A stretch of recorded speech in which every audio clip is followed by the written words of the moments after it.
안녕하십니까. PS랩의 송희식입니다. 인증대비 학습과정 제4강 방법론 관련 문항 풀이에 대해서 알아보겠습니다. 교재에는 인증편 81페이지부터 내용을 담고 있습니다. 우선 용어정의입니다. 방법론은요, DMARC가 5개 페이지죠. DFSS도 DMADV 5개 페이지로 되어 있습니다. 또 각각의 하부에는 15개 스텝이 있고요. 완연하게 빠트림없이 우리가 일을 한다라고 했을 때 DMAC은 40개 세부 로드맵, DFSS는 50개 세부 로드맵이 있다고 했습니다. 따라서 방법론은요, 이와 같이 그 페이즈부터 세부 로드맵까지 전체를 아우르는 포괄하는 호칭으로 정의를 하도록 하겠습니다. 또 본문에서 방법론 관련 문항이다라고 하면 앞서 설명드린 페이즈부터 또 세부 로드맵까지 이와 같은 유형들이 서로 혼합돼서 출제된 문항으로 정의를 하겠고요.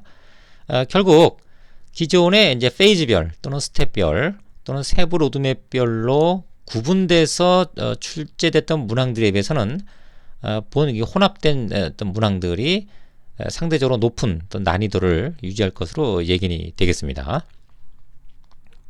자, 우리가 인증시험을 보는 목적이 뭘까요? 이론적인 이해도를 우리가 얼마큼 확보하고 있느냐를 측정하는 측도로서 70점, 90점, 80점 이런 점수들을 활용할 수가 있겠습니다. 그러나 전체적인 큰 흐름에서 보면요, 예를 들어서 우리가 식스시마 바이블 시리즈나 또는 퀄리티 바이블 시리즈 그 16개의 어떤 품질적인 내용들을 그 이론 학습이죠. 이론을 학습하는 것을 1단계로 본다면요, 2단계에서는 그것을 얼마나 잘 이해했느냐라는 측면의 인증시험을 우리가 본다고 볼 수가 있겠고요. 그럼 여기서 이제 70점이다 뭐 90점이다 점수가 나오는데 그것이 이제 충분한 이해를 하고 있다 이런 용도로만 쓸 것이냐? 그렇지는 않다는 얘기죠.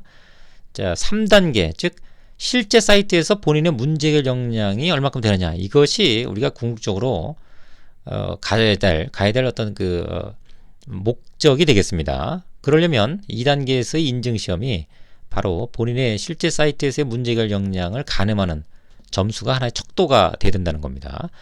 자, 이와 같은 중요한 의미의 어떤 인증시험 어떤 역할을 우리가 고려를 해볼 때 그에 따르는 문항들도 좀 적합해야 된다.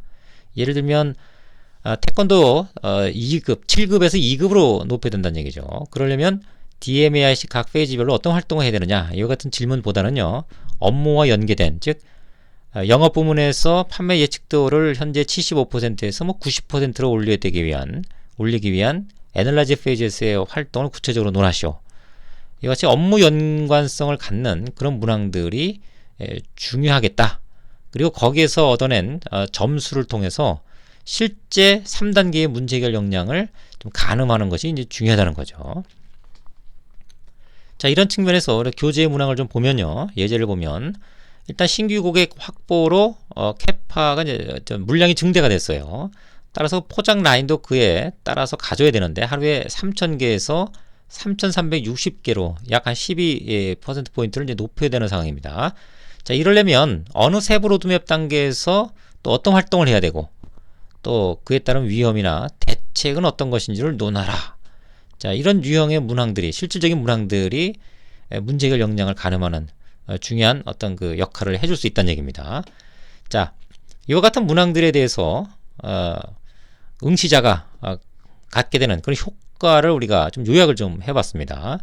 예를 들면 문제 해결에 대한 접근법, 이건 각자가 문제 해결에 대한 내용을 각자의 논리대로 기술할 수가 있겠죠. 그런데 그럴 필요가 없다는 얘기입니다. 식시마 방법론에 의하면 이미 방법이라는 방식은 정해져 있기 때문에 그 방법을 얼마나 잘 활용하고 있느냐, 또 논리성, 전후관계나 앞뒤관계가 있다는 얘기죠. 로드맵은 그런 전후관계나 앞뒤관계의 어떤 활동들을 얼마나 잘 연계시켜서 설명을 하고 있느냐, 이 부분에 대해서 자, 이런 것을 우리가 점수로서 좀 표현할 수가 있게 되겠고요. 그리고 결과적으로는 이제 채점을 할 때 여러 가지 사항들이 이제 활동 사항들이 또 기술이 될 테니까 공정성과 이제 일관성, 그에 따른 이제 가이드라인이 정립이 좀 될 필요가 있겠고요. 또 정답이 명확하게 규정되어 있지는 않기 때문에 다양한 또 문제 제기가 있겠습니다. 이건 왜 답이 아니냐? 그에 따른 이제 평가위원회를 구성을 해서 거기에 적합한 합리적인 어떤 대응을 또 경험을 쌓을 수가 있고요. 그런 그 경험을 기반으로 해서 이런 그 인증 시험에서 실질적인 문제 해결 역량을 점수로서 우리가 가늠하는 이런 제도가 좀 정착이 될 필요가 있다는 얘기죠. 자, 그럼 어떻게 하는 것이 이제 논리적이냐? 바로 이제 이와 같은 로드맵에 근거한 설명이 바로 그 같은 논리성을 좀 부여할 수 있다는 얘기입니다. 자, 세부 로드맵 측면에서 이제 최적화, 임프로브 페이지의 최적화를 하나의 그 로드맵 활동으로 제시를 한 겁니다. 그 배경에는 이제 그런 거죠. 이것은 우리가 논의를 거쳐서 협의를 통해서 해결할 수 있는 문제다. 그래서 아이디어를 창출하고 종합하고 또 평가 선정해서 최적 대안을 찾은 다음에 그것을 프로세스에 맞춰 넣는 그런 최적화를 이루겠다. 이것이 이제 하나의 해답으로서 가능을 한 겁니다. 자, 이럴 경우에 이제 위험은 뭐냐? 사람이 그런 어떤 대안을 냈기 때문에 공정 전체적인 또 밸런싱에 대한 것은 조금 미흡할 수가 있게 되는 거죠. 따라서 이런 것은 요새 뭐 PC 기반된 시뮬레이터가 상당히 발전이 많이 되어 있습니다. 따라서 시뮬레이터를 통해서 어떤 밸런싱을 해보는 이런 접근이 위험을 낮출 수 있는 그런 활동으로 볼 수가 있겠습니다. 뭐 이런 것도 이제 하나의 정답적인 요소고요. 또 하나는 우리가 이제 경험이 없다라는 얘기죠. 경험이 없는 경우에는 디파인의 문제 기술부터 새롭게 정립을 하는 겁니다. 그래서 필요에 따라서는 이것이 우리가 안 해봤던 내용이다라고 했을 경우는 이제 설비나 여러 가지 프로세스에 대한 그런 그 컨셉 디자인이 필요할 수가 있겠고요. 이것은 이제 DFS적인 요소로 접근할 여지도 있겠습니다. 디파인 단계에서 그러면 우리가 이런 결정된 뭐 예를 들어 컨셉 디자인을 해야 된다라고 했을 때 예상되는 위험 같은 경우는 나중에 이것이 컨셉 디자인이 필요 없이 기존의 공정에서 그냥 최적화 가능했다. 이것은 굉장한 잘못된 결과로 이어질 수가 있겠죠. 시간도 많이 지난 상태일 테니까. 따라서 이 디파인에 대한 내용을 관련된 여러 부서 사람들과 공유를 하고 그로부터 의견을 들어서 확실한 어떤 그 컨셉 디자인이 필요하다. 뭐 이런 결정을 내릴 수가 있겠습니다. 자, 이와 같은 그 정답 1이나 정답 2 또는 그 이외에 정답 3이나 4 여러 가지 유형들이 있을 수 있겠고요. 공통적인 것은 바로 그 논리성의 확보, 즉 로드맵에 근거한 그런 전개 인지 여부가 중요한 요소로 자리 잡을 수 있겠다. 예를 들면 바로 그 디파인 단계는 이와 같은 논리성을 갖고 있다는 얘기죠. 그래서 과제 정의와 과제 관리 이렇게 구분이 돼 있고 또 과제 선정 배경 기술과 문제 기술 이것들은 바로 목표 기술과 연계성을 갖고 있습니다. 또 이런 목표를 달성하기 위해서 우리가 범위를 기술하게 되겠는데 그 범위의 전문가들과 일을 해야 되기 때문에 그에 따른 이제 팀원 기술이 오게 되는 뭐 이런 하나의 전체적인 그 로드맵에 기반한 논리성 그리고 이를 토대로 한 어떤 그 정답 처리 이것이 본인의 실질적인 문제 해결 역량을 확보하는데 중요한 요소가 될 것이고요. 또 그것이 점수로서 이제 표현이 된다 그러면 인증 시험은 훨씬 더 의미 있는 그런 어떤 활동이 될 수 있겠습니다. 자, 이런 문항들은 다양하게 연구개발을 통해서 현재 문제 은행으로서 이제 확보를 하고 있는 상태가 되겠습니다. 자, 다음은 교재에 이제 포함되어 있는 그런 그 방법론 관련 문항들입니다. 예를 들면은 뭐 이직률이 꽤 높다는 얘기죠. 6.7%에서 뭐 9.8%로 가게 되는데, 자, 그러면 어떤 세부 로드맵에 중점을 둬서 문제 해결을 할 것인가? 자, 이직률이 높아진다는 거, 급격하게 높아졌다 그러면 그 원인은 금방 우리가 알려질 수가 있겠죠. 그런데 점진적으로 높아졌다 그러면 트렌드 어널리시스, 정량적인 어떤 접근을 통해서 병곡점마다 어떤 이슈가 있는지를 짚어낸다 그러면 거기에 대해서 우리가 대안을 마련할 수가 있겠죠. 따라서 이와 같은 내용은 애널라이즈 페이지에서 세부적인 활동으로 연결시키는 것이 바람직할 거고요. 또 프로세스 내 어떤 그 가공 품질 수준에 따라 결정 함유율이 등락을 보입니다. 근데 뚜렷한 관리 체계가 정립되지 않아요. 그럼 어떻게 할 것인가? 기간도 이제 2개월이라는 얘기죠. 짧죠.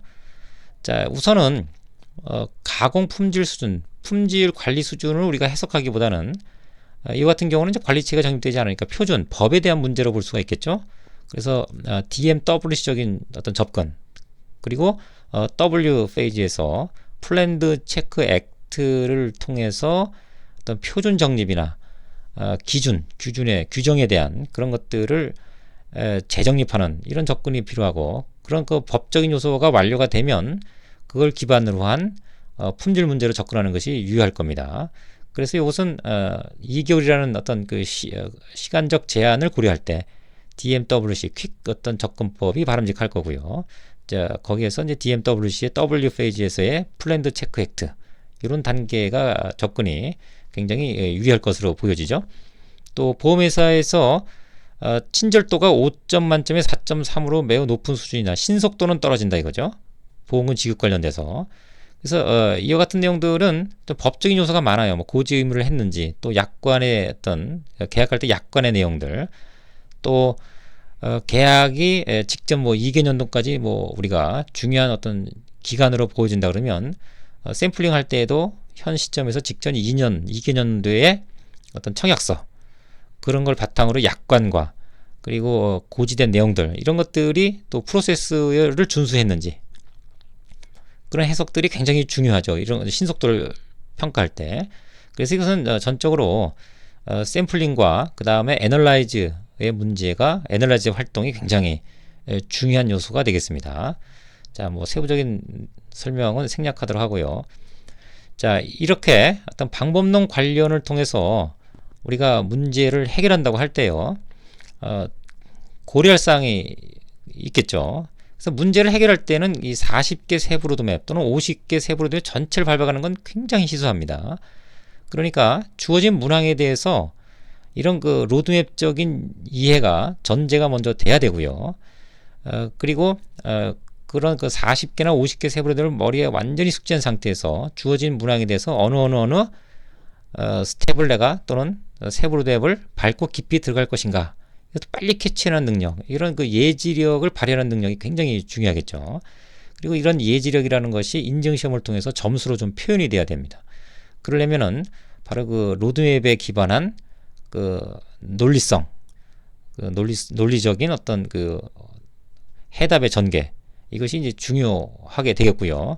그것을 또 점수로 표현하는 것, 이것이 또 하나의 중요한 어떤 그 인증시험에서의 요소가 되겠습니다. 자, 이런 부분은 바로 그 문항을 이제 어떻게 개발하느냐의 이제 역량과 능력에 달렸다고 볼 수가 있겠고요. 그것을 또 주어진 답에 대해서 또 공정성과 그리고 객관적인 어떤 점수로 표현하는 뭐 이런 능력, 이런 것들이 이제 중요하다고 볼 수가 있겠습니다. 자, 이런 부분은 앞으로 여러 가지 방법을 통해서 또 매체를 통해서 지원을 하고 있습니다. 참고해 주시기 바랍니다.